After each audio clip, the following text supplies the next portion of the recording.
അതിലേക്ക് വെള്ളമൊഴിച്ച് തിളപ്പിച്ച് ഒരു ചുക്കാപ്പി ഉണ്ടാക്കി കുടിക്കും. ഭയങ്കര ടേസ്റ്റാണ്. ഇനി ഇത് പകർത്തിയിട്ട് ഞങ്ങൾ ഒരു ചുക്കാപ്പി ഉണ്ടാക്കി കുടിക്കും. അപ്പൊ എല്ലാവർക്കും ഓണാശംസകൾ.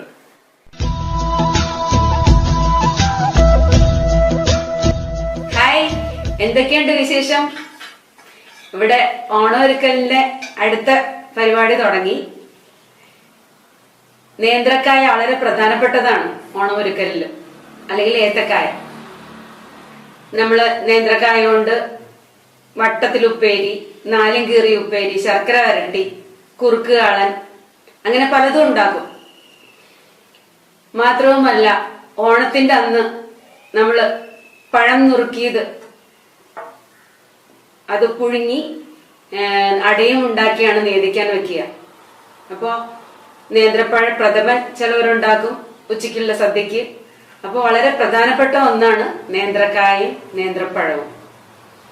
ഞാനിവിടെ ശർക്കര വരട്ടി എങ്ങനെ ഉണ്ടാക്കുന്നതെന്ന്, ശർക്കര വരട്ടി ഒരു കൊതിയനും ഇവിടെ ഉണ്ട്, ക്യാമറയുടെ പുറകിൽ നിൽപ്പുണ്ട്. ഇത് ഉണ്ടാക്കി കഴിയുമ്പോ പതുക്കെ മണം പിടിച്ച് വരും. അപ്പൊ കാണാട്ടോ. ഈ കായ നോക്കുമ്പോഴേ ഇവിടെ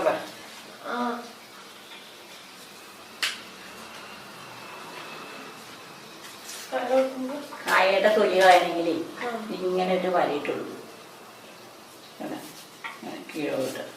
എന്നിട്ട് കത്തി അതിനകത്ത് ചേർത്തിട്ട് ഇങ്ങനെ കൊണ്ട് പൊക്കും.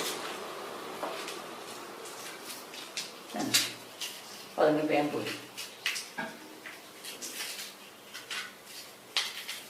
എക്സ്പെർട്ട് അല്ലാത്തവർക്ക് സാധാരണ കടലിൽ കായൊക്കെ കഴിക്കുന്നവർക്ക്, സ്ഥിരമായിട്ട് കായ എടുക്കുന്നവർക്ക് ഈസി ആയിട്ട് കഴിയാൻ പറ്റും. നമ്മളൊക്കെ അതാണ്.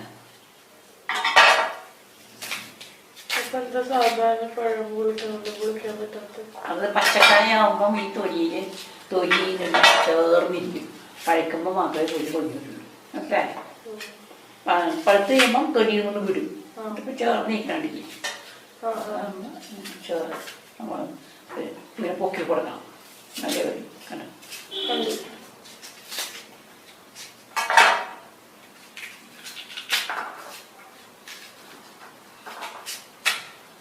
കടലിലൊക്കെ കൊലയുമ്പോൾ തന്നെ നമ്മൾ നിർത്തും കായ.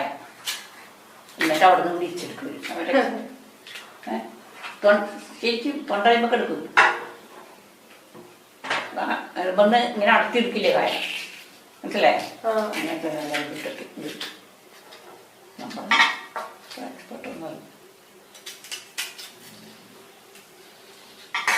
നമ്മള് വല്ലപ്പോഴും അല്ലേ ചെയ്യാറുണ്ട്. കായ അങ്ങനെ എടുത്തു നമുക്ക് തോന്നില്ല. അതേപോലെ കായ അതവിടെ ഇങ്ങനെ കിടക്കും. ചെറുപ്പം ശർക്കര വരട്ടിക്ക് മുറിക്കുമ്പോ നമ്മളിങ്ങനെ നെടുകെ കറക്റ്റ് സെൻട്രൽ കൂടെ ഇങ്ങനെ മുറിച്ചു പോണം.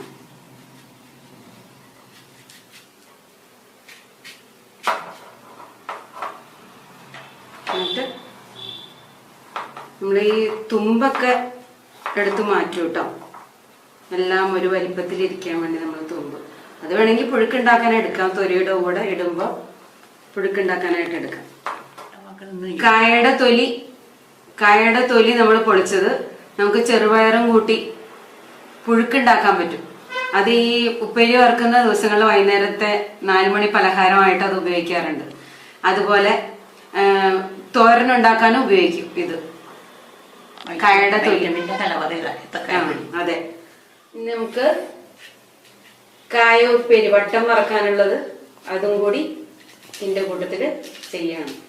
എന്തായാലും എന്റെ കൈമേക്കൊക്കെ അറിയാം, ശരിക്കും അതും കൂടി ചെയ്യാന്ന് വിചാരിച്ചു. തൊലി പൊളിച്ചത് ഞാനിവിടെ മഞ്ഞപ്പൊടി ഇട്ട വെള്ളത്തില് ഇട്ട് വെച്ചിരുന്നു. നമ്മൾ അരിഞ്ഞിട്ടും ഇങ്ങനെ ഇട്ട് വെക്കും. ഉടനെ വറുത്തില്ലെങ്കിൽ ഈ കടയിലൊക്കെ അവര് അരിഞ്ഞിങ്ങനെ അതിന്റെ വെളിച്ചെണ്ണയുടെ മുകളിലിട്ട് ഇങ്ങനെ അരിഞ്ഞിട്ട് ചേർത്ത് വറക്കുകയാണ് ചെയ്യുക. അല്ലെങ്കിൽ ഉടനെ വറുത്തില്ലെങ്കിൽ അത് കറുത്ത നിറം വരും. അതുകൊണ്ടാണ് നമ്മൾ മഞ്ഞൾപ്പൊടി ഇട്ട വെള്ളത്തിൽ വെക്കുന്നത്. ഇത് അരിയുമ്പോൾ നല്ല കനം കുറച്ചിട്ട് വേണം അരിയാൻ. വെളിച്ചെണ്ണ തിളച്ച് വന്നുകൊണ്ടിരിക്കുകയാണ്. നമ്മൾ അരിഞ്ഞു വെച്ച കായ പതുക്കെ പതുക്കെ ഇട്ട് കൊടുക്കും. നല്ലവണ്ണം മൂത്ത് വന്നിട്ടുണ്ട്, ഇങ്ങനെ കിളിങ്ങണ വരുക. ആ പരുവെക്കുമ്പോൾ നമുക്ക് കോരിയെടുക്കാം. സാധാരണ വട്ടത്തിലുണ്ടാക്കുന്ന ഉപ്പേരി അല്ലെങ്കിൽ 4 കീറി ഉപ്പേരില്ലേ, അതിനേലും കുറച്ചുകൂടെ മൂത്തതാണ്. മൂപ്പിച്ചിട്ട് വേണം ശർക്കര ഉപ്പേരി അതെന്തുകൊണ്ടാണെന്ന് വെച്ചാൽ ശർക്കര ഉപ്പേരി ഇച്ചിരി കട്ടിയുണ്ട്, അതാണ് കൂടുതൽ കൂട്ടില്ല. പിന്നെ അത് പാനിയിലിടുമ്പോൾ വീണ്ടും തളർന്നു പോകും, അത് ഇല്ലാതിരിക്കാൻ വേണ്ടിയാണ്.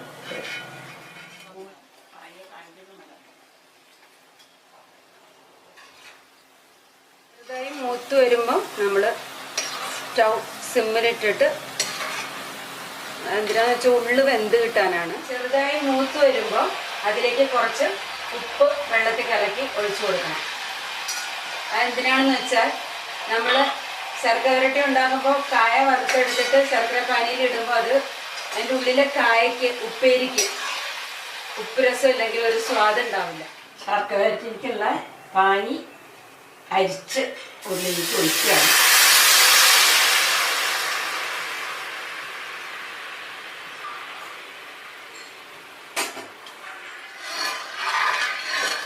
ശർക്കര പാകമായി. ഇനി ഇതിലേക്ക് മിക്സ് ചെയ്യും.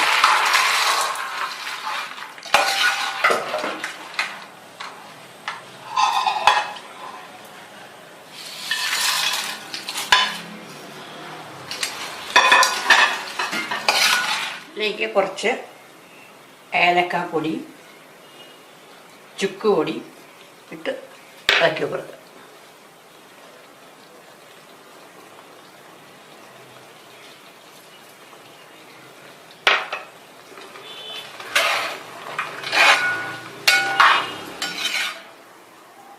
ഓണസദ്യക്കുള്ള പുളിയിഞ്ചി ഉണ്ടാക്കി കഴിഞ്ഞു, വടുകപ്പുളയൻ ഉണ്ടാക്കി കഴിഞ്ഞു. ഇനി അടുത്തത് ഓണസദ്യക്കുള്ള നാലും കീറിയ ഉപ്പേരി, വട്ടത്തിലരിഞ്ഞ ഉപ്പേരി, ഇത് ശർക്കര വരട്ടി, ഉപ്പേരി റെഡി. ഞാൻ തുടക്കത്തിൽ പറഞ്ഞിരുന്നു ശർക്കര ഉപ്പേരി ഒരു കൊതിയനുണ്ടെന്ന്. ഇവിടെ ഇപ്പൊ വരും, നമുക്ക് കാണാം. ശർക്കര ഉപ്പേരി കണ്ടു കഴിഞ്ഞാൽ ഏറ്റവും കൂടുതൽ കഴിക്കുന്ന ആളാണ്. എവിടത്താ